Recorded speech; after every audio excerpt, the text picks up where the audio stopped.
जय मसीह की राउत मिनिस्ट्री में आप सबका स्वागत है। मिनिस्ट्री को फॉलो करें, कमेंटमेंट करें, शेयर करें, अंत में अपना सवाल भी रखें। प्रभु आपको आशीष करें। प्रभु का वचन ध्यान से सुने ताकि प्रति भोर को वचन आपके पास आए, आप आशीषित हो। आमीन। प्रिय भाई और बहनों, आज हम प्रभु का वचन देखते हैं। फिलिपियों की किताब उसका 1 अध्याय उसका 27 से लेके और 30 वचन तक हम लोग देखने जा रहे हैं। इस वचन से जब हम देखते हैं, यहाँ पे पौलुस फिलिपियों की कलीसिया को पौलुस सिखा रहा है।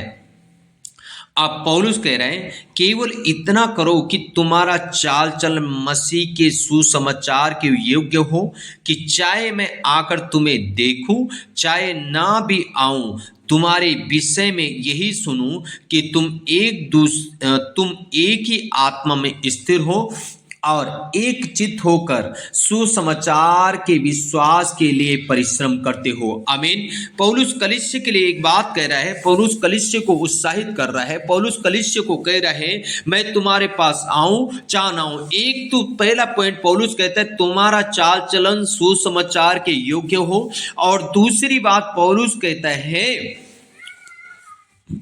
हालेलुया, दूसरी बात कहता है कि तुम परिश्रम करते हो, तुम मसीह के लिए करो। और तीसरी बात वो कहता है, तुम एक ही आत्मा में स्थिर रहते हो। तो तीन बातें पौलुस कहता है। प्रिय भाई और बहनों, तीन बातें वो जो कहता है वो शाप रीति से कहता है। एक तो जब तुम किसी को सुसमाचार सुनाओ तो तुम्हारा चाल चलन भी उसी प्रकार से होना चाहिए। दूसरी बात वो कहता है कि तुम एक ही मसीह की आत्मा में स्थिर रहना चाहिए। और तीसरी बात वो कहता है, तुम्हारा परिश्रम केवल प्रभु के लिए होना चाहिए। आमीन।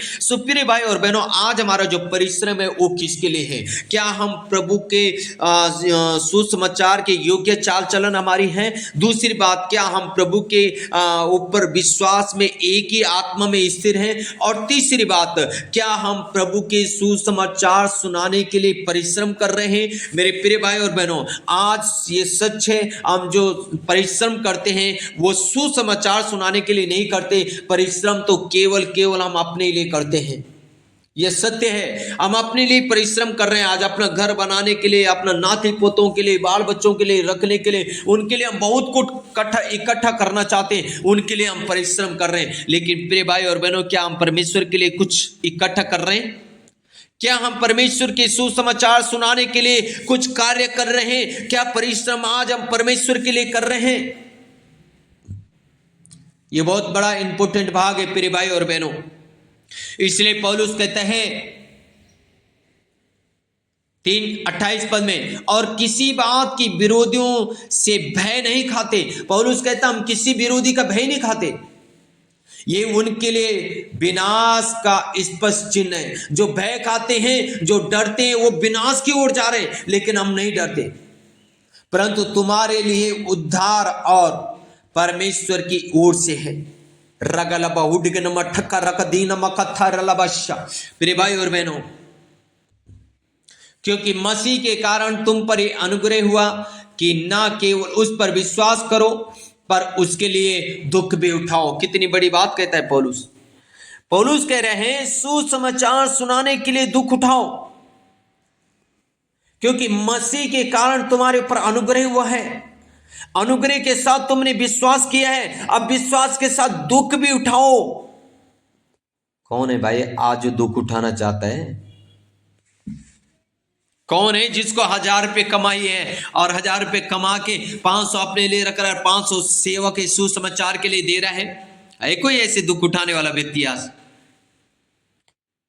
हम तो 1000 रुपये कमा के 100 रुपये भी देना बहुत मुश्किल, भारी पड़ जाता हमें।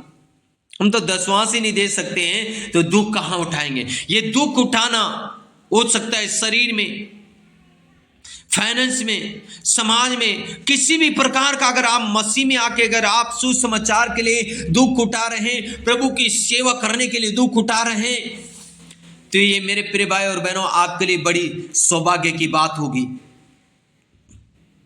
इसलिए पौलुस कहते हैं, क्योंकि मसीह के कारण तुम पर अनुग्रह हुआ। जब तुम पर अनुग्रह हुआ, तुमने विश्वास किया, तुम विश्वास करते हो, तो उसके साथ दुख भी उठाने के लिए तैयार रहो, सुसमाचार सुनाने के लिए। और तुम्हें वैसे ही परिश्रम करना है। पौलुस कह रहे हैं तुम्हें वैसे ही परिश्रम करना है जैसा तुमने मुझे करते देखा है और अब भी सुनते हो कि मैं वैसे ही करता हूं।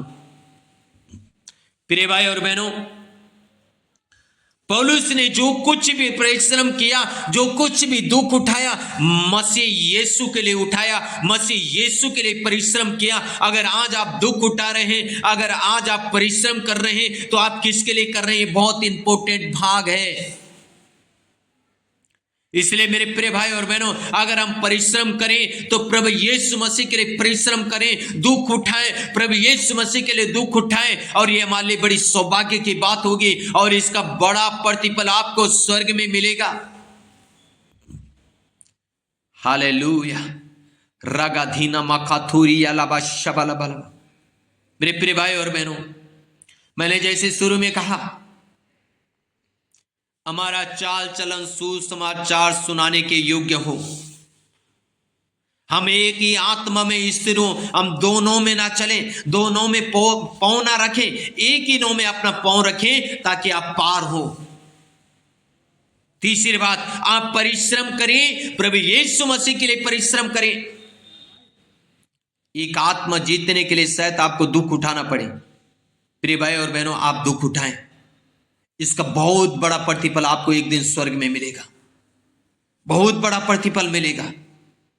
बड़ा मुकुट आपका सर के ऊपर रखा जाएगा। प्रकाशित वाक्य कहता है, आज हम किसके लिए परिश्रम कर रहे हैं? हालेलुया। ये बहुत बड़ा इंपॉर्टेंट भाग है प्रिय भाई और बहनों। इसलिए जब मसीह ने आपके मेरे ऊपर अनुग्रह किया और उस अनुग्रह के साथ हमने विश्वास किया, तो विश्वास के साथ हम दुख उठाने के लिए भी अपने आप को तैयार करें, दुख उठा के भी उसकी सेवा करें, ताकि हम परमेश्वर का कार्य कर सकें। हालेलुया, आमीन, आमीन। सो के good, God bless you all. प्रभु आशीष दे। जय मसीह।